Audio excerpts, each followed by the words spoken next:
আসসালামু আলাইকুম আপনাকে ব্যাপারে বরিশালের রান্ধনীয় জীবনে আপনাকে সবাইকে স্বাগতম জানাই। আজকে মুই আপনাকে দেখাবো মুই কেমনে চেগু মাছ রান্নলাম খুব মজা করিয়া।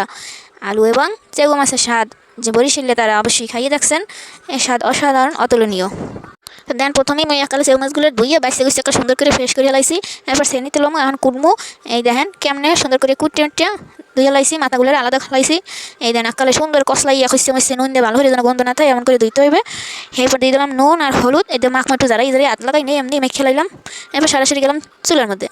কড়াইতে তেল দিতে লইছি, এর মধ্যে বাড়ি করে একাল ভাঙে পরে কি হইলে দোতলাইতে নিচমিস আগে দিয়ে কেউ মাঠ রাখবো ইট লই আইসে হেডি হালাইছে মনে হয় যেন আসমাইন দেখি পড়ছে। এই দেখেন কেমন করে হালাইছে দেখাইতে পারলাম না, একটু লেগে হারাগি হালাই দিতেছে। এই কেমন একটু একটা জায়গায় হালাইছে আর সোবান আল্লাহ, ওই জন্য বেড়া বেটি রাখি ওর কিছু না। যাই হোক মই ওসব দেখার দরকার নেই, আমার রান্না চলে যায়। এই দেন তেলটা গরম হয়ে গেছে পর মই এই সেগু মাছগুলো দিয়ে দিছি। এই সুন্দর করে এখন লাড়ি সেরিয়ে সেরাই মারাই দিতে হইবে যেন বাজাবো যায়। বাজাবো আমার কিন্তু কাল করং করং করবো, শক্ত শক্ত ভাজলে হলে আবার পরে খাইতে সুবিধা হয়। ঘুরে ঘুরে একটু বাজিয়ে দিতে হইবে। দুটো এবার আলু লমু মোর পোলাও এবার হ্যাঁ সপ্তাহের মধ্যে হ্যাঁ আলু দেওয়াই লাগবে, হ্যাঁ আলু খাইবে। মাছ মস্ত গেদা মানুষ খাইতে পারে না, তাই আলু টুলু দিয়ে দুটো বাত নাকি খাওয়াই। এই দেন কুটে লইছি লম্পা লম্পা করে কথা মাছে না। এখানে মাছগুলো কালে ঘুরে ঘুরে বাজতে হইবে সুন্দর করে। আপনাকে কই রে আপনারা আবার ওই যারা মাখালারা আছেন, যারা সেরা রান্ধুনি, হ্যাঁগুলিকে কিন্তু মোর ভিডিও না মোর নাম যারা আপাদরা রান্ধুনি আছে, যারা প্রথম প্রথম রাঁধতে আছেন হ্যাঁগুলিকে ভিডিও তাই শেখার কিছু নাই, খালি দেখবেন ওই কেমনে রাঁধি। যদি ভালো লাগে অবশ্যই আপনারা এরকম করে রান্না ট্রাই করবেন। এই দেন এই যে ঘুরে ঘুরাইয়া দিতে আসছি, নিচকুলো হয়ে গেছে কি সুন্দর কালো লাল খয়েরি বাজছি। এখন উল্টাইয়া অন্যগুলো এরকম করে বাজছিলাম। কালে ঘুরে ঘুরে দিতে হইবে যেন সব ফুল ভাজা হয়। এবার একলে থাকলে কিন্তু কাল পোড়া হয়ে যাবে, হ্যাঁ কিন্তু আবার ভালো লাগবে না। যাই হোক আমার ভাজা হয়ে গেছে, এটা সরাইয়া আর একটা কড়াই দিলাম। এই কড়াইটা একটু ফুগাইয়া এর মধ্যে তেল দিতে হবে, ভিজা কড়াইতে এবার তেল দেবেন না, হ্যাঁ এবার পানি ছিটতে উঠবে।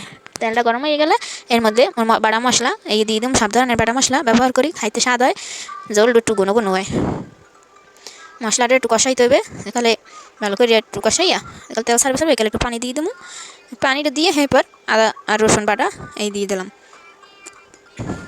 এরপর নুন দেবো, নুন দেওয়ার পর একটু লাড়াচাড়া দিব, ভালো মতো একটু লাড়াচাড়া দিয়ে এরপর পরিমাণ মতো হলুদ দিব। আপনাকে যে একটু লাগবে হেঁটু দেবেন, মুই কতটু দিই মোর আন্দাজ মতো মুই দিই, মুই কোনো মাইপে চিপে দিই না।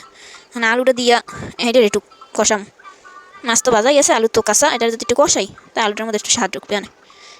বাস হয় বাটা মশলার স্বাদই আলাদা, যারা বাটা মশলা খায় হ্যাঁ আর গুঁড়ো মশলা খাইতে দেবে না। আলুটা কষাই একটু পানি দিলাম পরিমাণ মতো যতটুকু লাগবে, এরপর ডাকিয়ে দেবো। এরকালে এই পানিটা ফুটতে উঠবে, ওই সময় কড়াটা উল্টাইয়া এই মাছটা দিয়ে দেব। মাছটা দিয়া এবার একটুখানি লাড়ি সাইডে আবার হরাকবার ডেকে দিতে হইবে সুন্দর করিয়া। দেখেন কতক্ষণ পর উঠেই দেখি কি সুন্দর হইতে আছে, গেরান তো এখনই আইতে আছে। আপনি কী কমু একটু মাছের কলজামুড়ি জানলে হেঁটু এবার দিয়ে দিছি, এখন একটু আগে দিলে আগে তাকালে ইয়া সেগুলো মাছের কলজা কিন্তু খাইতে সেই ফাইন। আমরা আবার মাছের কলজাটু হালাই দিয়েন না, এই মাছের কলজাটু দিয়ে সুন্দর লাড়ি সাইডে পানি অল্প দিছি, কারণ এটা কালে মাহা মাহা জল জল হইবে। বেশি পানি দিলে আবার জল জল রাখলে বেশি এই মাছ মজা লাগে না, যত আপনি টানাইয়ে খাইতে পারবেন অতই মজা।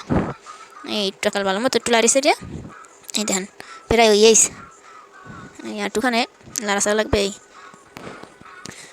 দেখারই তো সৌন্দর্য, খাইতে না জানো কত স্বাদ। মোর কিন্তু প্রিয় এই সেগুলো মাছ। দেখেন হয়ে গেছে 5-7 মিনিট লাড়ি চাচ্ছি, এখন আপনাকে